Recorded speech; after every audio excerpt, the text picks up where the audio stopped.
This is our new Mindfulness on Monday slot. I think Monday's just the right day for this, don't you? Yeah, absolutely. Yeah. And so to introduce ourselves, I'm Phillipa Butler, and my business is Precision Limited. I'm a physiotherapist by profession, and I'm a Pilates and a yoga teacher. And, I have a journey. I think probably we all do. And so I'm here with Sune, and I'd love you to introduce yourself, Sune. Yeah, thank you, Philippa. My name is Sune, and my background and the work that I do is I'm a nutritional therapist. I used to be a chef, and now I'm a mindfulness teacher, and I've just got years of experience helping women generally just get their zest for life back, helping them with all sorts of things, ranging from the way they approach their midlife, the way they approach food and their bodies and their health. So yeah, that's my also journey to where I am now. Well, so this is it, isn't it? You talk about midlife, and this is where I sit now in the middle of my life. Well, hopefully it's the middle. Well, actually, it might be just a little past the middle, in fact. We don't know, do we? I mean, it may, like these days. Yeah, this is true. We don't know. But anyway, certainly towards the middle of life. And this is how we came to meet one another, talking about menopause in particular and the challenges that we face in menopause. But we didn't suddenly just arrive in middle life. We worked our way here. And so what brings us to talk about mindfulness, or to have that on our radar? And for me, it started way back in my youth. My journey came from a place of sadness, which was a bereavement and losing my sibling when I was 17. My brother was killed in a motorcycle accident. And that really tore the family wholly apart. And I think, the support back then was very different to what it is now. In fact, it was non-existent, I could say. And, and so at 17, I was cut adrift. The family was, there was only the two of us. And, the family was torn apart, and everybody was dealing with their own grief in their own ways. And I was cut adrift really at 17 and floundering. And then you sort of, well, what do? You get up, you go back to your everyday. And so I did. And, I left and went to college and studied physiotherapy, which was something that I kind of always wanted to do, something medical, always. I don't even know why, but I did. Yeah. And so I loved my time as a physio student. I remember signing the form that said you have to be prepared to take your clothes off. I don't think they can make you do that now. No, probably not. It was all more than one piece of paper, I'm sure. It was all in the in the benefit of science that we were, modeling for one another. Great excuse. Yeah, exactly. To learn our physiotherapy skills. But I do recall that it was during my time as a student that I had my first bout of depression. And this is not unusual, is it? That a time when we're under a lot of change. We leave home, perhaps. We're under a lot of strain, living with strangers, learning new things, and this can be a time when maybe people can start to struggle with mental health. And I know for me that was this, a time when I resorted to getting student counselling and support. And this has been something that I've battled with on and off. I don't know if that's the right word. What is the word? Well, yeah.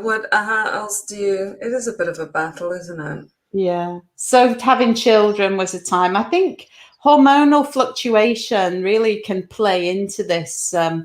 this mind state. And so around the times of having my children, and now again, as I was approaching my menopause, was particularly challenging, I must confess. And that started about 7 years ago, and it's been a journey.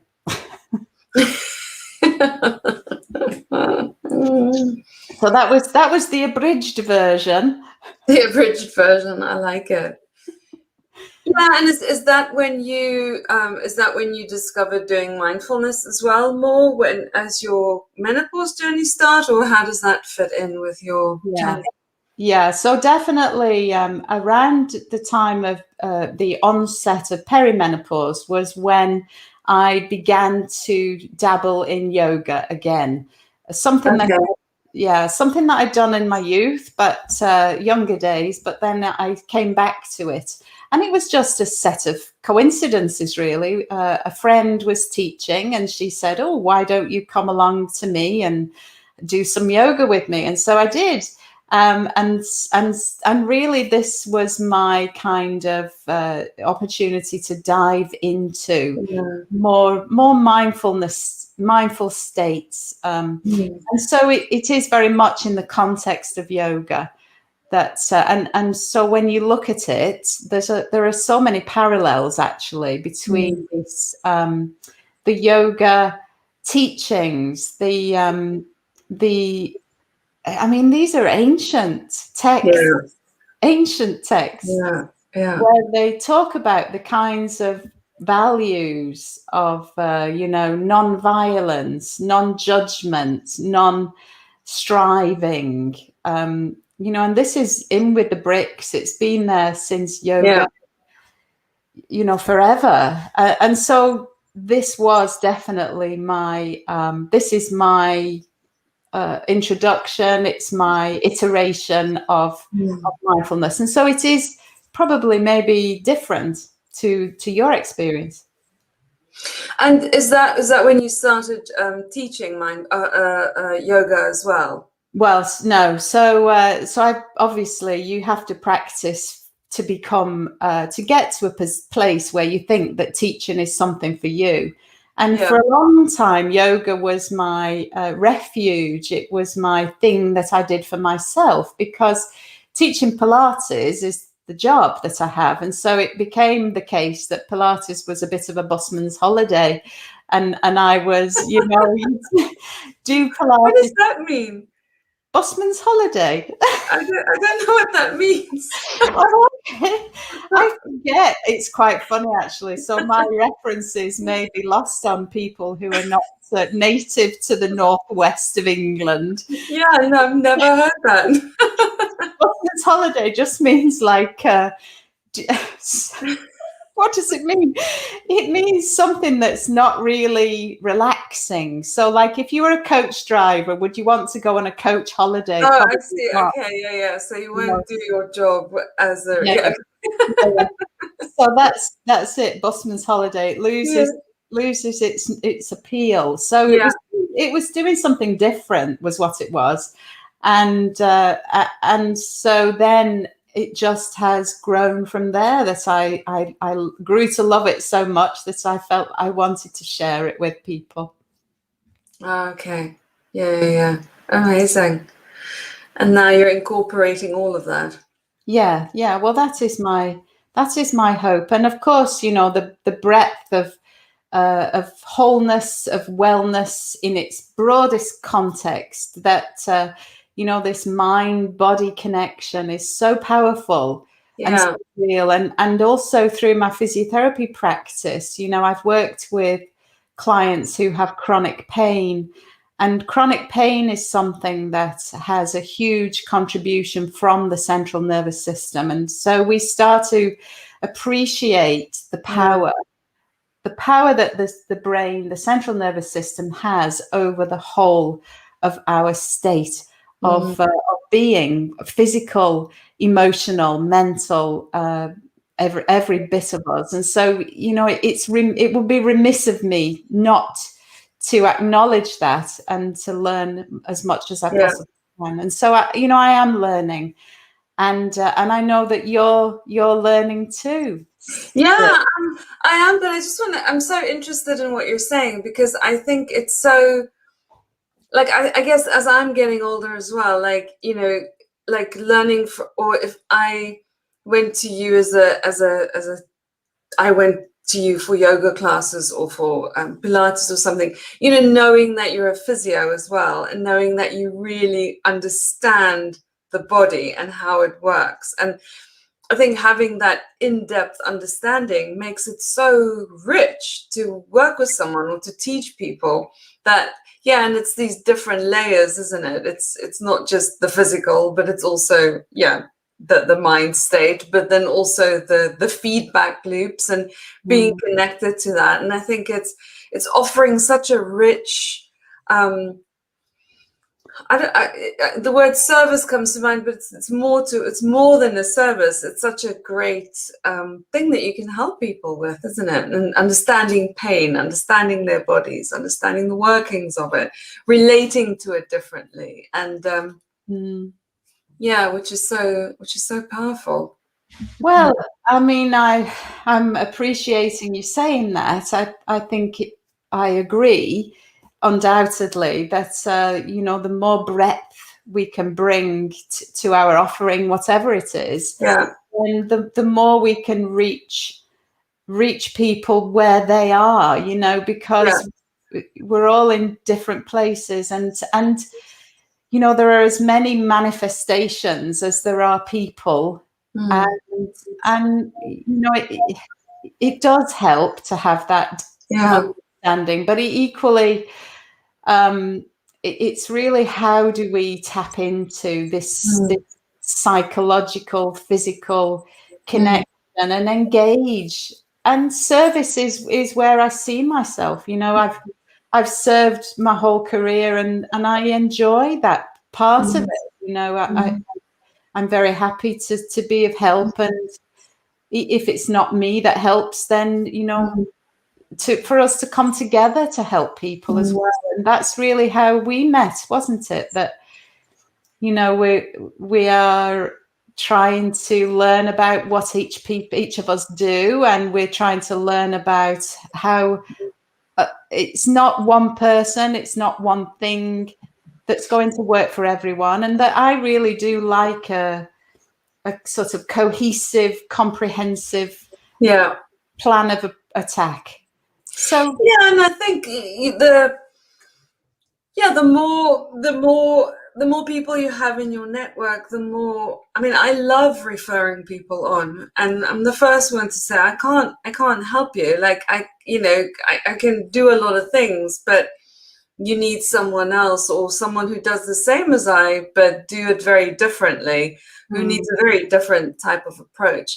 And I love what you said earlier about and I guess that just comes with experience and time, that you're able to meet someone where they're at, rather than having a preconceived agenda of, here's someone in front of you, and you kind of, you know, roll out the theory, rather than really being willing and able to meet someone actually where they're at.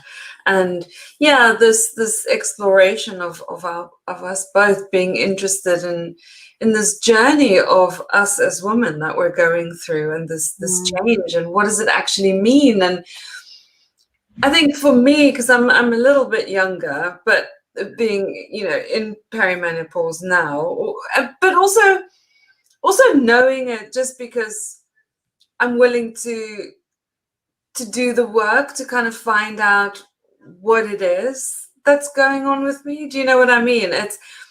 I could very easily not have known, because I don't have massive symptoms, or it's not as if it's, you know, gone crazy. But I think just this awareness of when things are feeling a little bit off kilter, that I can go, okay, actually, I'm not going crazy. It could really be my hormones that's affecting me. And I guess that's how our conversation started as well.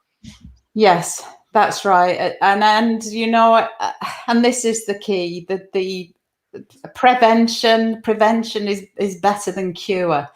And so how do we do that with something that's creeping up on us gradually? And the risk is that we accommodate. We kind of, it creeps on you so gradually that you accommodate, and you start to think that this is the new normal, and that we accept this is how things are.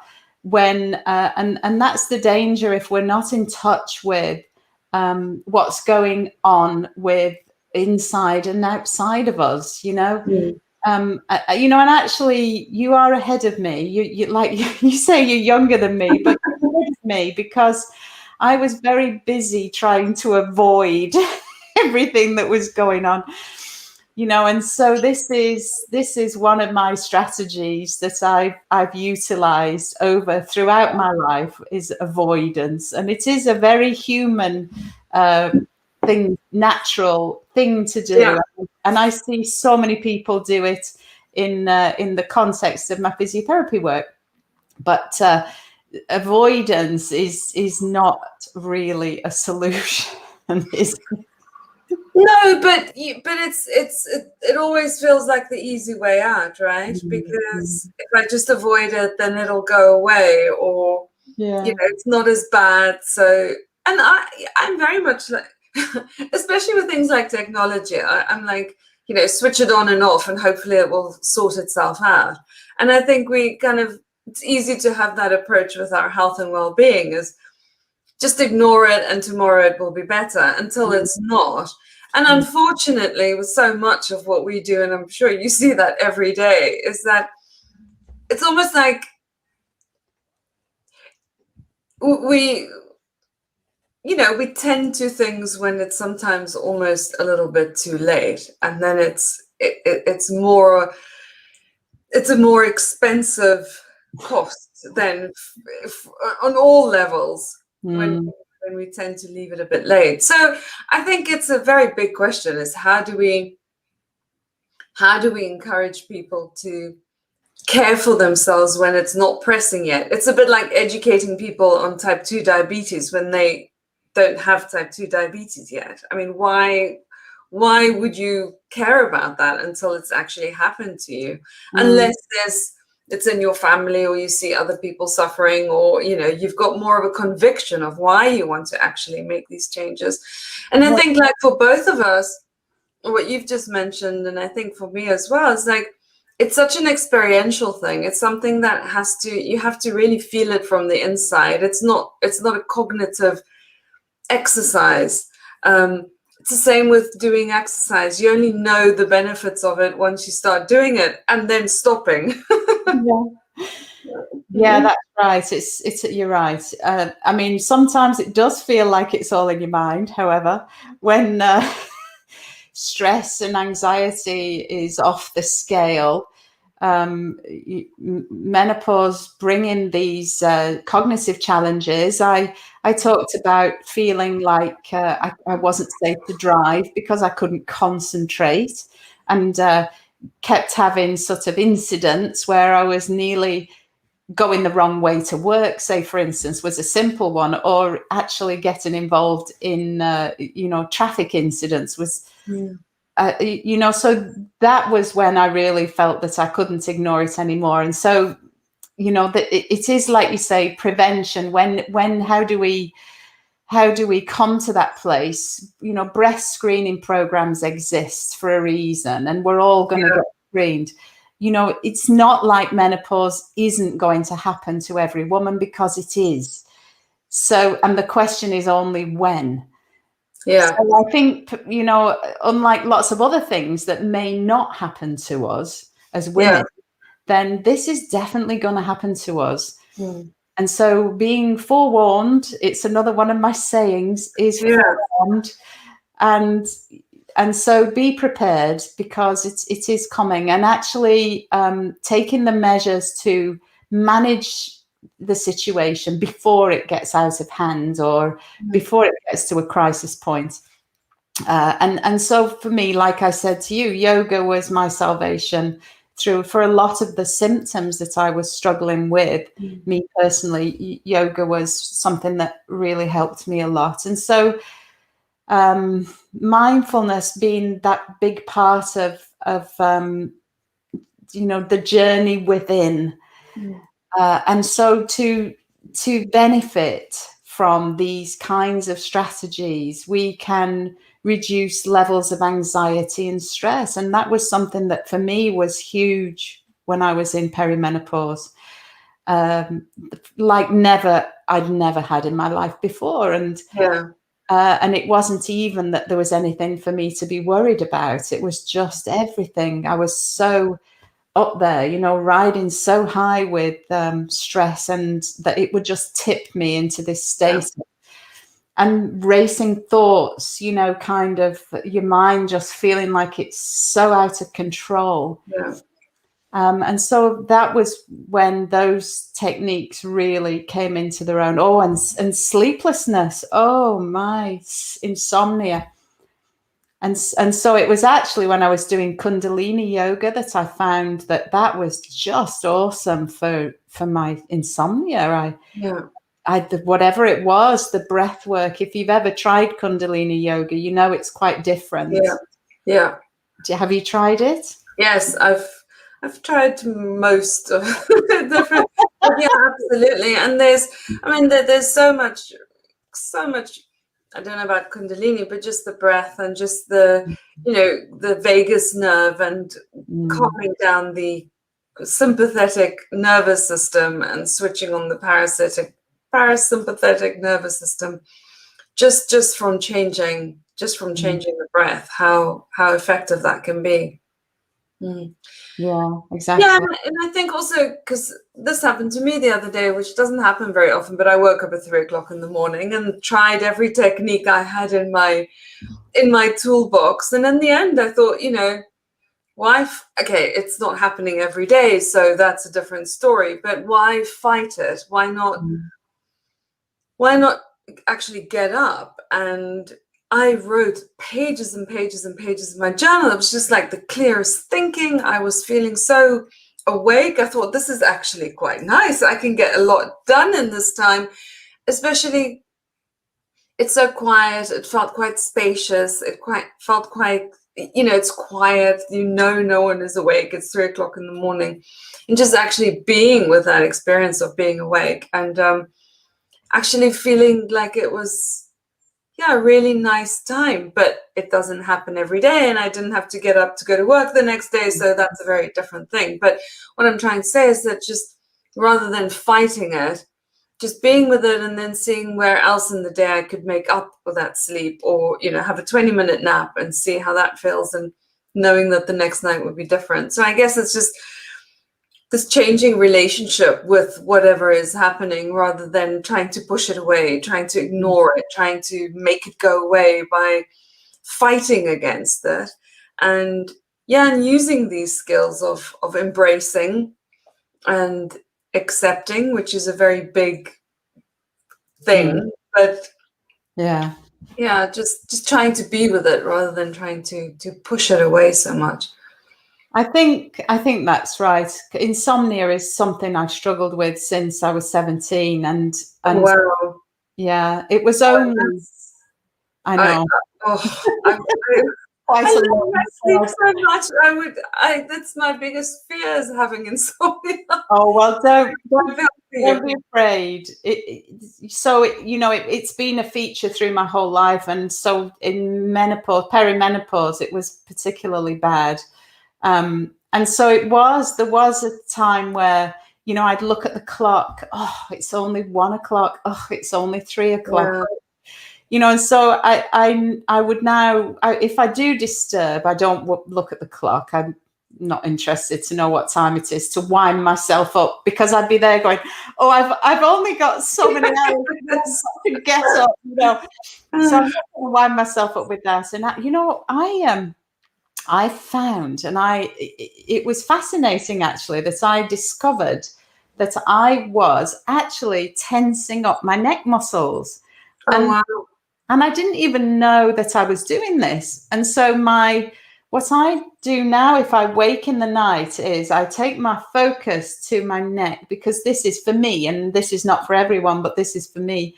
The back of my neck, where it joins onto the base of my skull, I will feel tension there. And I mean, I'm in bed. I should be like zero tension, but and so I direct my thoughts to that bit of me and speak to those muscles. This sounds like we're in a seance. We're not.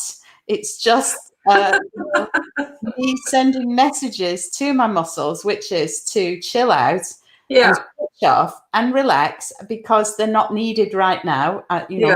They can have a rest. They're not needed. And the next thing, I've gone back to sleep. But that's so amazing, because that's that awareness, right? Like, you're aware of you're curious about, where is it coming from? And then the ability, or using your tools and your techniques to focus that attention, that awareness, and having that conversation with your body is amazing, seance or not. But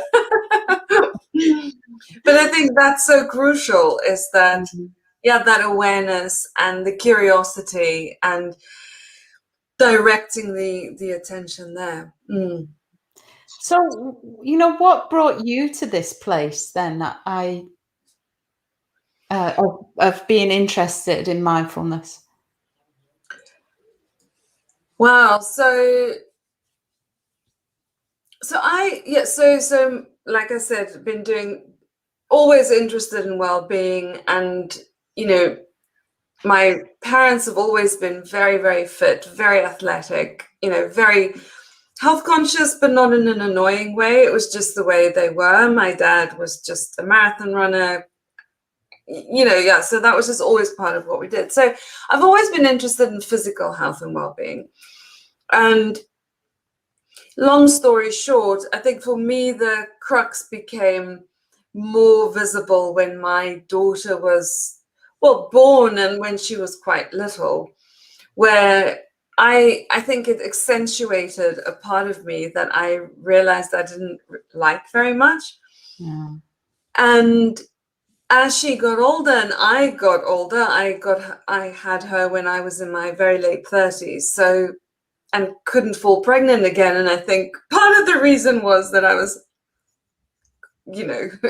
heading into my 40s. But just noticing how easily I got triggered, how easily I got so angry, and then started exploring. And I thought, okay, I'm doing everything. I'm eating well, I'm exercising, I'm taking supplements, like I'm doing all of those things, but something else was missing. So I started dabbling in mindfulness, like, doing the apps, and did a course, and quite a few courses actually, until I did the 8-week MBCT course, which was specifically developed for people with depression and preventing them from relapse in depression.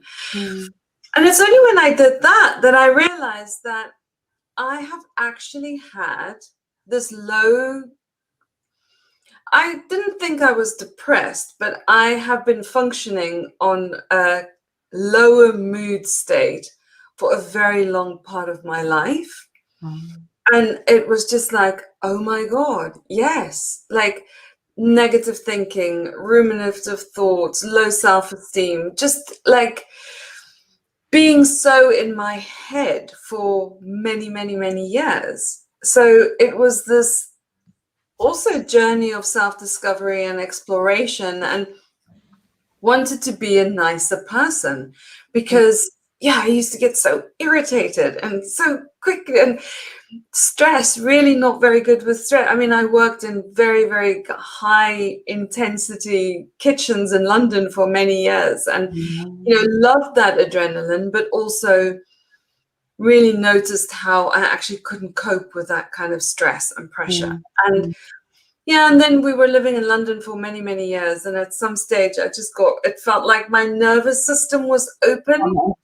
And I was like, the ambulances, the noise, everything just got too much for me. And I couldn't put a finger on it. Like, again, I was doing everything right. I was sleeping well, I was exercising, but still there was something big missing. And as part of my work, I started exploring intuitive eating and mindful eating. And, there has to be a different way of being with our bodies that's not so prescriptive and diet focused and diet culture focused. So it was a big change of direction for me a little bit, moving away from quite dogmatic nutrition to having a much more open view about it. So part of that exploration, discovery, research then brought me to, and that's when we were moving to Oxford, and I was like, this is where the Oxford Mindfulness Centre is. So I'm going to do my course. So this is, that's what brought me to this. And I'm just learning so much about myself every single day and every time. And I think the big thing I'm still learning, I mean, it's a lifelong journey, is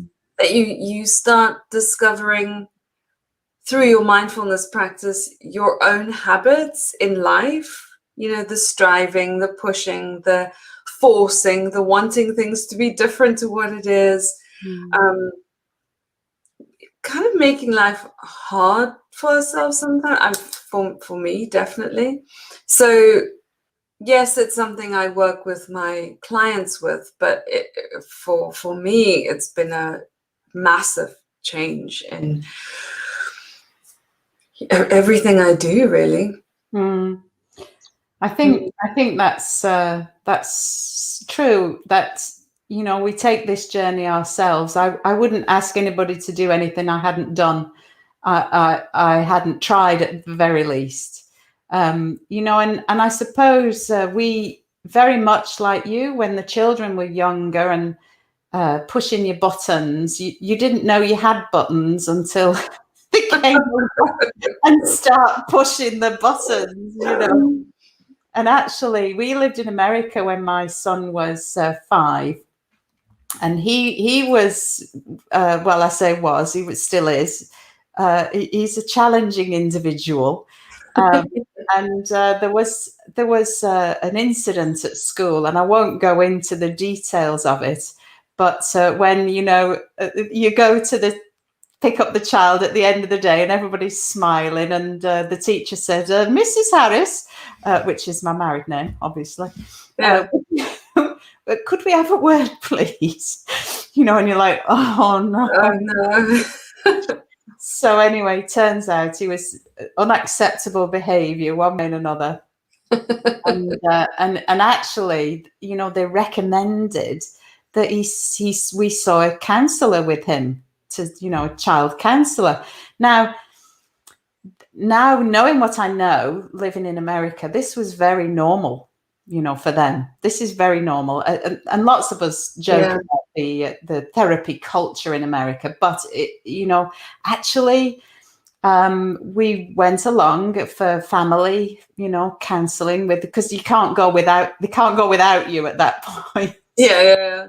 And it was absolutely fabulous experience. Like you say, this starting to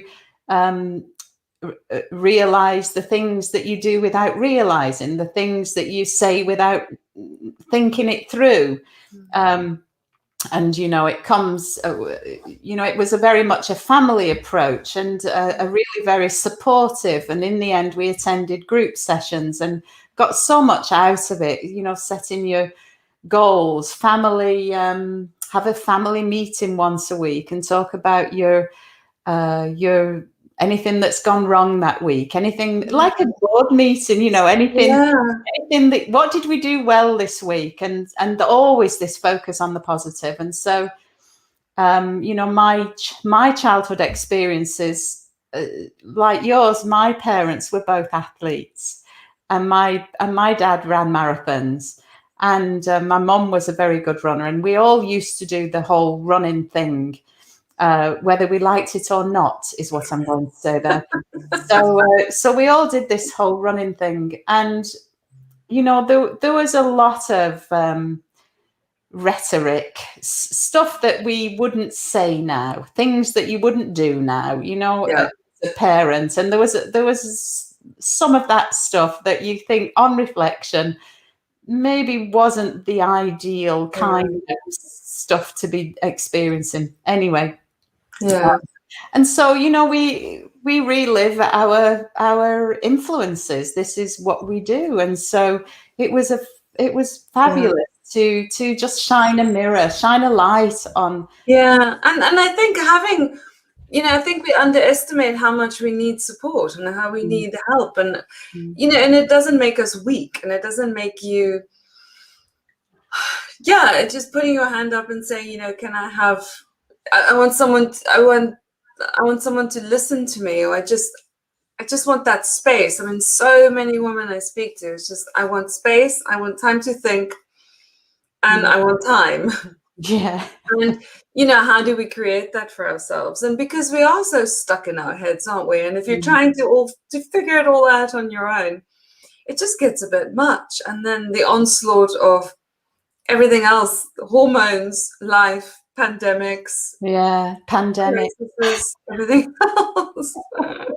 But yeah, so I guess you know, when we're so, and I guess this is what I'm learning every day, is as we're so stuck in our heads, and just living so one moment to the next on autopilot, it's so easy to just react on those unconscious, subconscious biases that we have, or programming as a child and previously, that it just happens automatically. And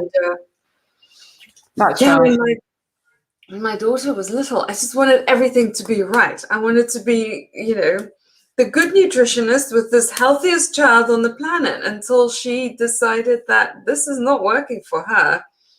And you know, comes to be your biggest teacher, isn't it, as well? Yeah, that's right. And so, you know, mindfulness isn't just about thoughts, is it?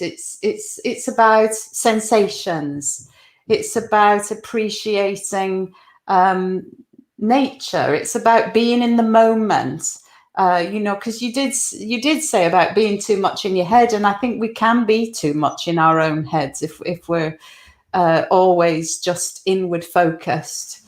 So it's not just about being in your head, is it? Mindfulness. It's really it can be about experiences. You know, I've put at the bottom there, try something new and see the world differently, because, you know, we do want to spend our days on autopilot. It's the least effortful way of spending your day, is to not have to think about it. And so this autopilot is the thing that keeps us doing the same stuff over and over again, whether it works for us or not. And so something as simple as sitting in a different chair in the evening to watch the television, you know, you're going to get a different view. Yeah. And that's going to give your brain an opportunity to just think, oh, you know, to notice something rather than just not be noticing. Yeah, absolutely. And I think that's the start of starting new habits, or getting out of any funk, right? Is just seeing what small things can I do differently. And it doesn't have to be 20 things, but one thing. Okay, today I'm just going to drink my coffee out of a teacup.